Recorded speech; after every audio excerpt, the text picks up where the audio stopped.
கனைத்திளம் கற்றெருமை கன்று கீரங்கி கனைத்திளம் கற்றெருமை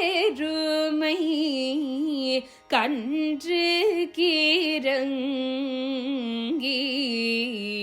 நினைத்து மூலை வழியே நின்று பால் சோரா நனைத்தில்லம் சேராக்கும் நற்செல்வன் தங்காய் பனிதலை வீழனின் வாசற்கடை பற்றி சினத்தினால் தென் இலங்கை கோமானை செற்ற மனத்துக்கு ஈனியானை பாடவும் நீ வாய் திறவாய் இனித்தான் எழுந்தீராய் ஈதன பேரூரகம் அனைத்தில்ல தாரும் அறிந்தேலோரும்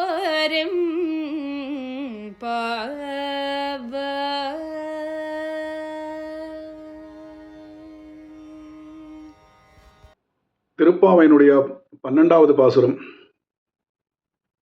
யாரை எழுப்புவதாக உள்ளது இந்த பாசுரம் அப்படின்னு பார்த்தா, கிருஷ்ண கைங்கரியத்தில் ஒருத்தன் ஈடுபட்டு இருக்கான்.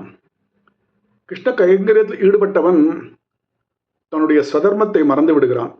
அவன் இடையன், மாடு மேய்ப்பவன். அவனுடைய ஸ்வதர்மம் என்ன? பால் கறக்கணும். அந்த பால் கறக்கிறத மறந்துடுறான். அவன் பால் கறக்கிறத மறந்ததுனால அந்த எருமைகளுக்கு வலி உண்டாகிறது. வலியில் அந்த எருமைகள் கதறும்போது அந்த எருமைகளுக்கு கன்றுனுடைய நினைவு வருது. கன்றுகளுடைய நினைவு வந்தால் அந்த நினைவு முதிர்ச்சினால தானாகவே பால் பெருகுகிறது. அந்த பெருகிய பாலானது வெள்ளமாக பரவுகிறது. வீடு மொத்தம் சேர். என்ன சேர்? பால்னால சேர். சேராக்கும்.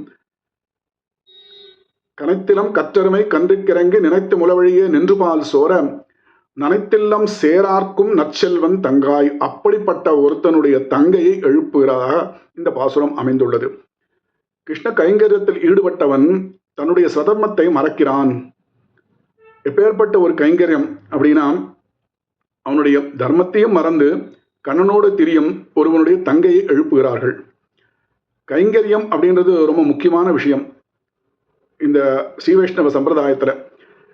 இதைத்தான் ஆண்டாள் உணர்த்துகிறாள், கைங்கரியம் எப்பேற்பட்ட முக்கியம் அப்படின்றத.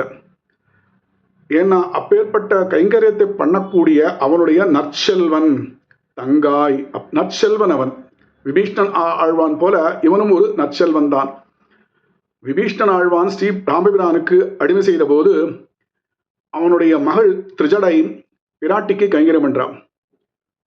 அப்படி கேட்கிறாவோ இந்த பொண்ணுகிட்ட, அப்படி உன்னுடைய தமையன் கிருஷ்ணனுக்கு கைங்கரியம் பண்றானே, நீ என்ன கைங்கரியம் பண்ற? நீ எங்களை பார்க்க வேண்டாமா? எங்களோடு சேர்ந்துட்டு பகவத் நாமாவை சொல்ல வேண்டாமா? பனித்தலை வீழனின் வாசற் கடைபற்றி. ஆழிமழை கண்ணான் ஒரு பாசுரத்துல வருணனை வேண்டா. அதனால வருண பகவான் என்ன பண்றான்? மழையாக பொழிகிறான். நடுவில் என்ன ஆகுது? Mall, Sengan mall. மால்னா அன்பு. அந்த அன்பு வெள்ளமா இருக்கு. மேல வருணனுடைய மழை, நடுவில் மால் திருமால் அவனுடைய அன்பு வெள்ளம். கீழே இவன் சதர்மத்தை மறந்ததுனால பால் வெள்ளமாக பெருகுகிறது. அந்த வெள்ளம், இந்த எல்லா வெள்ளத்திலையும் நாங்கள் தத்தளிக்கிறோம், நீ எழுந்து வரக்கூடாதா? இந்த அன்பு வெள்ளம், பால் வெள்ளம், மழை மேல, இது மூணுத்திலையும் இருந்துட்டு நாங்கள் கஷ்டப்படுறோம். நீ எங்களுடைய நாங்கள் கிருஷ்ணனுடைய மகிமையை நாங்கள் பாடுறோம், அப்படியும் எழுந்துக்கல. நீ கிருஷ்ண வாசனை உள்ளவள். நாங்கள் ஒன்று பண்ணுறோம். பெண் பிறந்தால் என்ன தஞ்சம்? ராமபிரான். ராமபிரானுடைய திருக்குணங்களை நாங்கள் சொல்கிறோம், அதை கேட்டானா நீ எழுந்துக்கோ. ராமபிரான் சினத்தினால் தென்னிலங்கை கோமானை செற்றவன். ராமபிரானுக்கு கோபம் வருமா அப்படின்னாக்கா, நிந்தித்தா கூட ராமபிரானுக்கு கோபம் வராது. யாரானா தன்னை திட்டினா கூட ராமபிரானுக்கு கோபம் வராது. க்ஷமையா பிருத்திவி சமக. இந்த பூமி தேவிக்கு சமமான ஒரு பொறுமை உடையவன் ராமபிரான். தன்கிட்ட அபச்சாரம் பண்ணா கோபப்பட மாட்டான். ஆனா தன்னுடைய அடியார்கிட்ட அபச்சாரம் பண்ணா கோபப்படுவான் அவன். ராட்சசன் ராவணனுடைய அம்பு தன்னுடைய திருமேனி பட்டபோது கூட கோபப்படல, ஆறி இருந்தான். ஆனால் சிறிய திருவடி மேல திருமேனியில பட்டபோது கோபம் வந்தது அவனுக்கு. மகா தேஜஸ்வியான ராமபிரான் ராவணனால் காயமுற்ற ஹனுமானை கண்டதும் கோபவேசமானான். தென்னிலங்கை கோமானை செற்ற அப்படின்னு சொல்றீங்க. தென்னிலங்கை கோமானாக ராவணனை புகழற மாதிரி இருக்க அப்படின்னு தோணும். கோமான் தான். தர்மோ ந பலவான் சாயதம் ராட்சசேஸ்வர சாயதம் சுரலோகஸ்ய சுக்ரஸ்யாவி ரக்ஷிதா. அதர்மமான காரியம் ஒன்று பண்ணான், பிராட்டியை கொண்டு வந்தது. ராட்சசுக்கு அதிபதியான ராவணன் இந்திரனுக்கு சமமானவன். ஸ்வர்கலோகத்துக்கும் ரக்ஷகனாக இருக்கக்கூடிய தகுதி அவனுக்கு உண்டு. இருந்தாலும் அவன் அபசாரப்பட்டதனால அவன் கோமான்தான். தென்னிலங்கை கோமானை செற்ற மனத்துக்கினியான் ராமன். ஏன் அப்படின்னா, ராவணன் எப்பேற்பட்ட ஒரு வீரனாக இருந்தாலும் அபசாரப்பட்டான். அஹோ வீரிய மகோ தைரியம், அஹோ சத்வ மகோத்யுதி, அஹோ ராட்சஸ்ய ராஜஸ்ய சர்வ லக்ஷண யுக்ததா அப்படின்னு சொல்லப்பட்டிருக்கு. திருவடியில மதிக்கப்பட்ட செல்வத்தை உடையவன் அவன் கோமான், கோமானை செற்ற. அதனால்தான் ராமபிரான் அவனுக்கு ஒரு சாய்ஸ் கொடுக்கிறார். முதல்ல அவனுடைய உயிரை கொல்லல, அவனுடைய படையை அழிக்கிறார், புத்திர பௌத்திராதிகளை அழிக்கிறார், தேரை சாய்க்கிறார், ஆயுதங்களை முறிக்கிறார், இன்று போய் நாளை வா அப்படின்னு சொல்றார்.